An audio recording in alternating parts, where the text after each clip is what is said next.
a nossa conversa.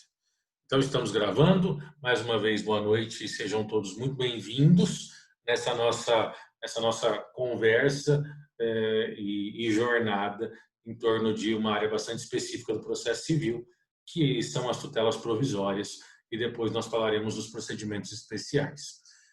Nós terminamos a conversa da semana passada falando sobre a teoria geral das tutelas de urgência.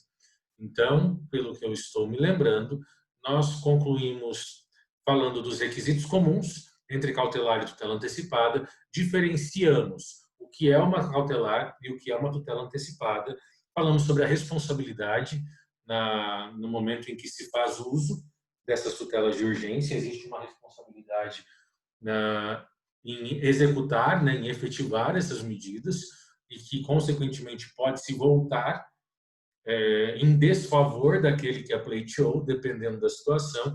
A gente conversou sobre esses parâmetros. E hoje nós vamos começar a falar sobre as hipóteses específicas.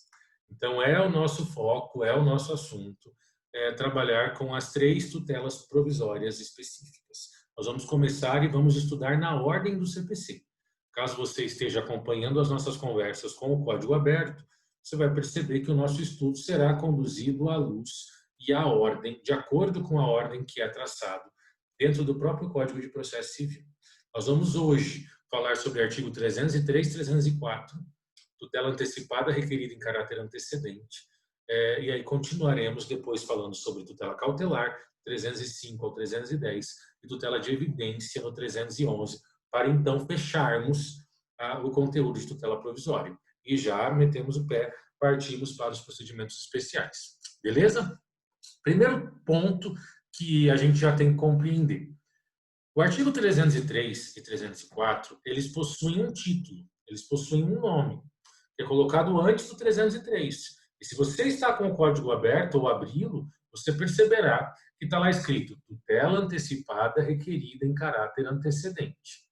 Então, o que você tem que entender, jovem, dessa previsão? Que o artigo 303 e o artigo 304, ele é aplicável para a tutela em caráter antecedente, que nós explicamos lá no começo do semestre. Então, nós só faremos uso do 303 e do 304 se nós estivermos diante de uma tutela antecipada requerida em caráter antecedente. Vamos relembrar. O que é uma tutela requerida em caráter antecedente? É quando, inicialmente, sem existir qualquer processo sobre aquele assunto, a parte protocola uma petição inicial somente da tutela de urgência, exclusivamente da tutela de urgência, para depois fazer a complementação. Isso é uma tutela antecedente, porque ela antecede o processo como um todo. Ela antecede tudo aquilo que a pessoa deseja tutelar ou proteger e que será apresentado posteriormente. Professor, mas e se a tutela antecipada for em caráter incidental? Que é aquela tutela que é requerida no meio do processo ou junto com a petição inicial completa, que a gente chama de incidental. Falamos também sobre isso. Eu não aplico 303, 304. Então, 303, 304 é só para tutela antecipada em caráter antecedente. Nós não temos no CPC artigos específicos para falar sobre a tutela antecipada incidental. Então, ao fazermos uso da tutela antecipada incidental, nós vamos utilizar a regra geral.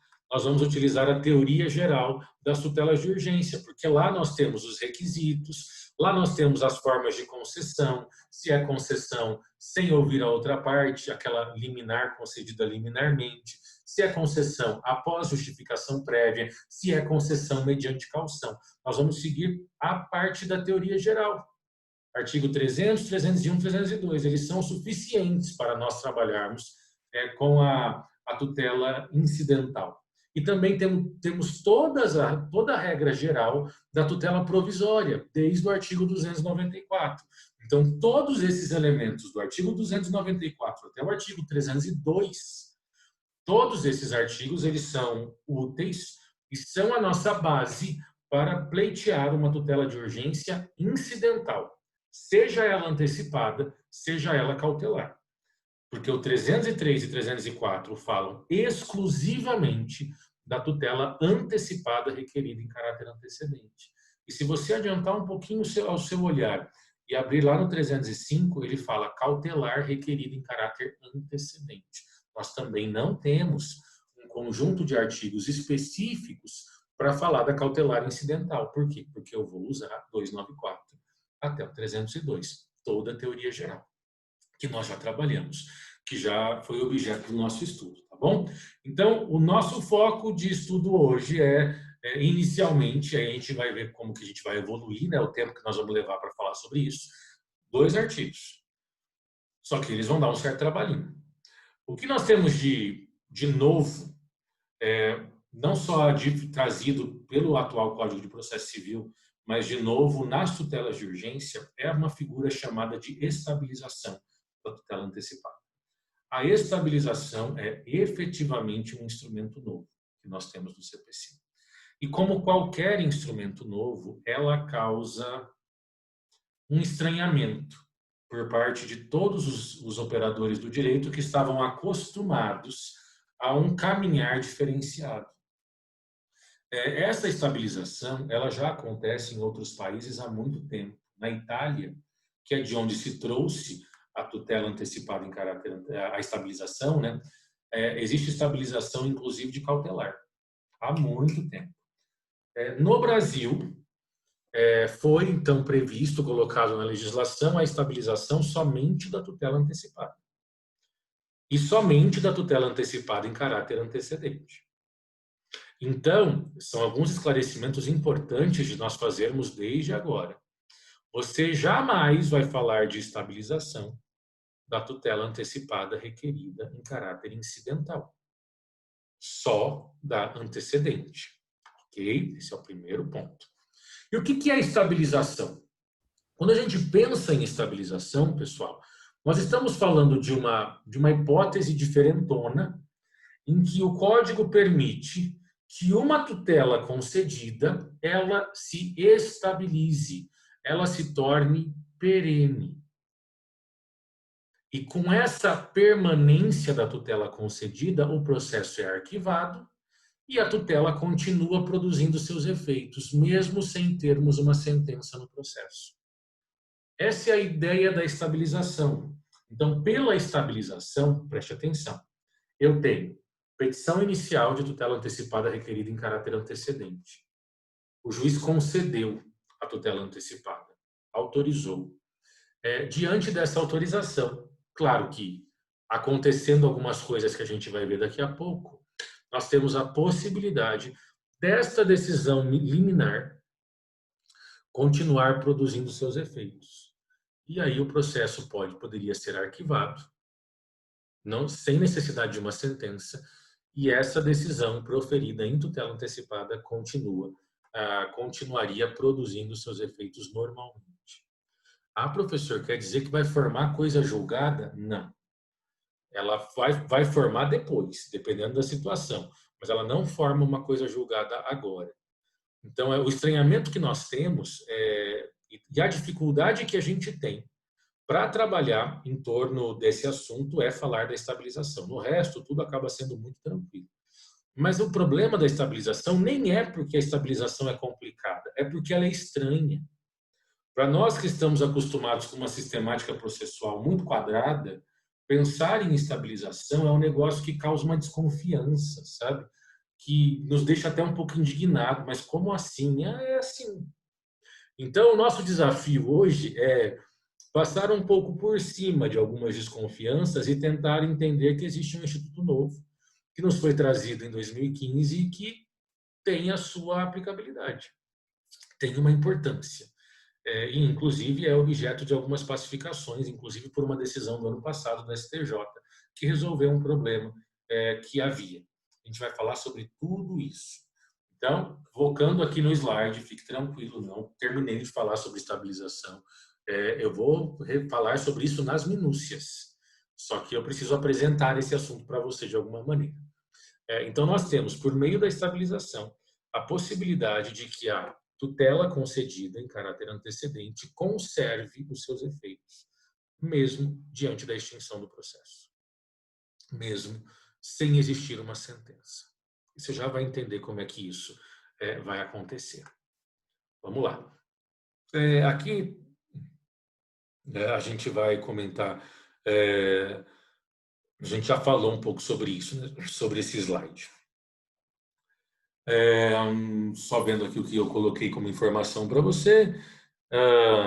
Então, o código ele prevê a possibilidade da estabilização acontecer se a outra parte, se o réu, ele não questionar a medida. Não questionar a medida.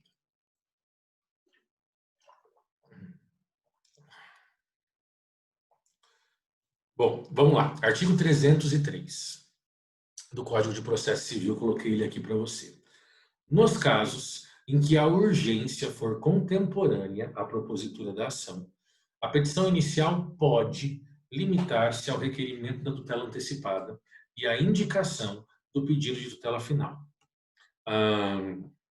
com a exposição da lide, do direito que se busca realizar e do perigo de dano ou de risco ao resultado útil do processo. Só uma coisinha aqui. Eduardo, eu acho que está na sala errada, criatura. O Eduardo é do 6º semestre, entrou na aula do 8º. Mas acho que ele já saiu. Percebeu. Vamos lá. Então, nós temos a previsão da tutela antecipada requerida em caráter antecedente. Destaque. Nós temos aqui, a petição inicial pode, primeira coisa, não é uma obrigação. O autor ele não está obrigado a apresentar uma petição inicial somente com a tutela de urgência. É uma escolha, é uma faculdade. Ele pode apresentar somente a inicial com a tutela de urgência, como ele pode apresentar uma petição inicial totalmente completa, com todos os elementos e requisitos que forem imagináveis, sabe? E ali termos tudo o que poderia conter. Mas, dependendo da necessidade, e principalmente dependendo da urgência, ele pode só protocolar a tutela antecipada requerida em caráter antecedente. Então, eu vou te dar um exemplo, já que foi colocada essa situação de eleição, que é algo que aconteceu na época do código anterior, mas que seria perfeitamente plausível de acontecer agora, sendo conduzido como uma tutela em caráter antecedente. Exatamente nessa situação, exatamente nessa hipótese. Qual seria a situação que nós temos ou poderíamos fazer uso dessa tutela antecipada requerida em caráter antecedente?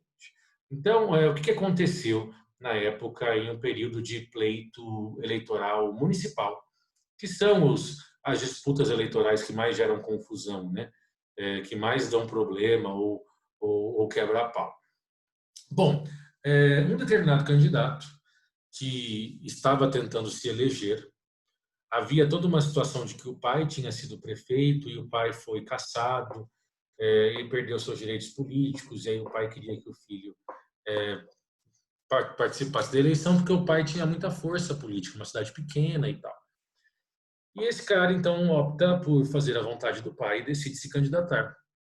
Um cara casado, a esposa bastante conhecida na cidade também, só que numa pendência eterna de um boato em torno de uma suposta homossexualidade, em que o casamento teria sido, inclusive, um acordo de cavalheiros. E supostamente essa seria a fala da própria esposa para outras pessoas e tal, enfim. E como a gente está falando de uma cidade pequena em que o conservadorismo toma conta de tudo, o grupo político contrário a ele tinha o objetivo de utilizar esse boato como um elemento para desmerecê-lo enquanto indivíduo e gerar ali alguma situação para que ele perdesse força política. Então, eles mandaram rodar um jornal que seria distribuído no domingo, contando toda a história de supostos casos do candidato a prefeito com inúmeros homens, e aí trabalhando em torno da sua traição, de como ele não era confiável nem familiarmente, imagina se ele seria confiável como político, enfim. Toda uma situação bastante complicada. Essa informação vazou e chegou ao ouvido desse candidato, que ficou muito preocupado com os efeitos que isso gerariam na sua candidatura. Então, seria uma situação, vamos imaginar, isso realmente aconteceu dessa forma, mas não sendo tutelado pelo 303, porque não existia esse artigo ainda, mas vamos imaginar. Ele ficou sabendo disso numa quinta-feira. O jornal estava sendo rodado para ser divulgado no domingo, que é todo domingo de manhã, sai nas casas divulgando, que é para pegar todo mundo em casa, para todo mundo ficar sabendo. E aí? Ele ingressou com uma ação de quinta para sexta. E nesse tempo, gente, eu estou assim, correndo contra o tempo. Não dá para eu ficar organizando tudo. Vou fazer uma petição enorme pedindo uma indenização. Isso leva um tempo. Então, não. O que eu preciso agora é barrar a divulgação desse jornal. O que a gente vai discutir depois, eu deixo para depois. O que é importante agora, o que é imprescindível, é proibir a divulgação desse jornal. Seria o caso de uma tutela antecipada em caráter antecedente. Ele apresentaria, por exemplo, na madrugada de quinta para sexta ou na sexta, uma petição inicial, só com os requisitos da tutela antecipada, e pedindo que o juiz determinasse, então, o recolhimento de todos esses jornais e que a pessoa responsável fosse proibida de divulgar sob pena de multa, o que de fato aconteceu. Um caso perfeito de tutela antecipada requerida em caráter antecedente, pois, após a concessão dessa medida, a parte teria um prazo para aditar a inicial, que ela chama, para complementar aquilo que ela já trouxe até então e apresentar o seu pedido completo, quem sabe uma indenização, enfim, o que a pessoa quiser colocar no processo. Mas, se ele faz uma primeira manifestação só em torno da tutela de urgência, isso é uma tutela de urgência, no caso antecipada, requerida em caráter antecedente. Essa é a hipótese do artigo 303, é sobre isso que nós estamos conversando nesse momento. Tá? Então, esse seria um exemplo de tutela antecipada requerida em caráter antecedente, que nessa época eleitoral, possibilidade para isso não falta. Talvez sejam os melhores exemplos que a gente tem sobre essa situação e sobre a utilização desse tipo de provimento. Talvez você tenha ouvido em alguma aula de processo o termo tutela inibitória. O que é tutela inibitória? É um tipo de pleito, de pedido formulado no processo para que se determine que o outro se iniba, deixe de fazer algo. Tutela inibitória normalmente é um tipo de tutela antecipada. Nesse caso, é uma tutela inibitória, porque eu quero proteger, é uma urgência, algo que ainda não aconteceu. Quero inibir a ocorrência desses fatos. Tá? Então, tutela inibitória é o nome que a gente vai dar para qualquer provimento impeditivo, que de alguma maneira barre a prática de alguma conduta, enfim. Bom, vamos seguir essa nossa análise do artigo 303. O 303 tem um parágrafo 1º, e esse parágrafo 1º diz o seguinte: concedida a tutela antecipada a que se refere o caput, estou indo devagar, se você se perder no meio do caminho, você vai me perguntar, tá? É o nosso trato. Concedida a tutela antecipada requerida em caráter antecedente, porque é o que fala o caput, o que vai acontecer? Inciso 1. O autor deverá aditar a petição inicial com complementação da sua argumentação e juntada de novos documentos e a confirmação do pedido de tutela final em 15 dias ou outro prazo maior que o juiz fixar. Então, protocolei a minha petição inicial de tutela antecipada em caráter antecedente. O juiz deferiu, concedeu.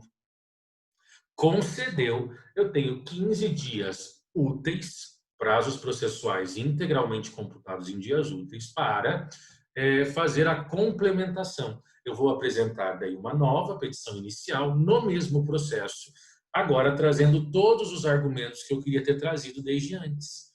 E aí pedindo tudo aquilo que eu quiser pedir. Novos fundamentos, como se eu pudesse montar uma petição nova agora. Claro que ela tem que ter relação com a tutela que eu requeri, né? É uma zona também, né? Tem que ter um sentido. E este prazo será de pelo menos 15 dias. O prazo sempre vai ser 15 dias? Não. 15 dias é o prazo mínimo, não pode ser menos do que 15 dias, mas pode ser mais. O juiz pode fixar um prazo maior para a realização desse aditamento. Bom? Normalmente, o prazo será maior. E você já vai entender o porquê. Isso tem a ver com a estabilização. Mas, normalmente, o prazo será maior. Inciso 2. O réu será citado e intimado para audiência de conciliação ou de mediação na forma do artigo 334. E aqui é procedimento comum. Então, o réu ele é citado para comparecer em audiência de conciliação e mediação, é o que diz o artigo 334. Não acontecendo o acordo, ele vai ter prazo para contestar, é o que vai falar o 335, e aqui o rito segue normalmente, tá? Faz parte do procedimento. Tanto que é o que fala o inciso 3, né? Não havendo autocomposição, não acontecendo acordo na audiência, o prazo para contestar será contado na forma do 335, que é 15 dias após a audiência. Ah, mas e se o autor colocar lá que ele não tem interesse na audiência? Lembra que, acho que, salvo engano, o inciso 7 do 319, que é o artigo que fala da formação da petição inicial, ele diz que o autor tem que indicar o interesse na realização de audiência de conciliação. Ele pode, na inicial, colocar não tem interesse em conciliação, então não vai ser marcada audiência. Vai direto para a citação para que o réu conteste. Então, vai depender, aí é procedimento comum, normal, que você estudou em processo de conhecimento. Parágrafo 2º, tudo no 303 ainda. Não realizado o aditamento a que se refere o inciso 1 do parágrafo 1º, que é aquela complementação em 15 dias, o processo será extinto sem resolução de mérito. Aqui a gente vai fazer uma primeira anotação, eu preciso controlar o tempo, que eu estou com menos de 4 minutos, né? Então, importante. Previsão do artigo 303. Eu não sei fazer o número de parágrafo aqui, esse desenho de parágrafo no notebook. Se alguém souber o código para fazer no notebook, porque Alt 21 não funciona no notebook, tá? Então, o P é parágrafo. Então, parágrafo segundo vai dizer o seguinte: não realizado aditamento,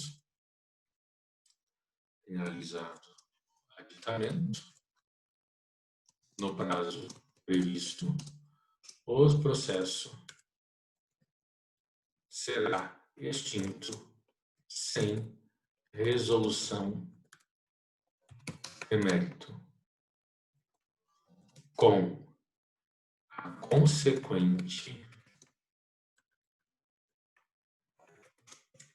revogação da liminar. Se a parte não faz o aditamento, o processo ele é extinto, a parte não cumpriu com a sua obrigação e nós temos a revogação da liminar, como consequência da extinção sem resolução de mérito. Ainda não estamos falando de estabilização ainda, a estabilização é 304. Então, primeiro vamos entender a lógica básica da coisa. Então aqui é dever do autor fazer essa complementação se ele não quiser ter ali a tutela de urgência revogada. Isso num primeiro momento. A gente vai fechar tudo isso quando virmos o 304. Respira. Parágrafo 3º. O aditamento que se refere ao inciso 1 do parágrafo 1º deste artigo dar-se-á nos mesmos autos, sem novas custas processuais. Já falamos sobre isso. Tá? Tranquilo. Parágrafo 4º. Na petição inicial a que se refere o caput desse artigo, o autor terá que indicar o valor da causa que deve levar em consideração o pedido de tutela final. Nós falamos sobre isso quando explicamos tutela antecedente, né? O valor da causa da petição antecedente tem que considerar o pedido completo. Ela tem que olhar lá na frente. O cara tem que fazer isso, o autor tem que fazer isso para identificar a competência e também para identificar o valor da causa. Tá? Então, com isso a gente fecha 303. Vamos encerrar esse primeiro momento de aula, porque falta 1 minuto. Daí a gente continua em seguida.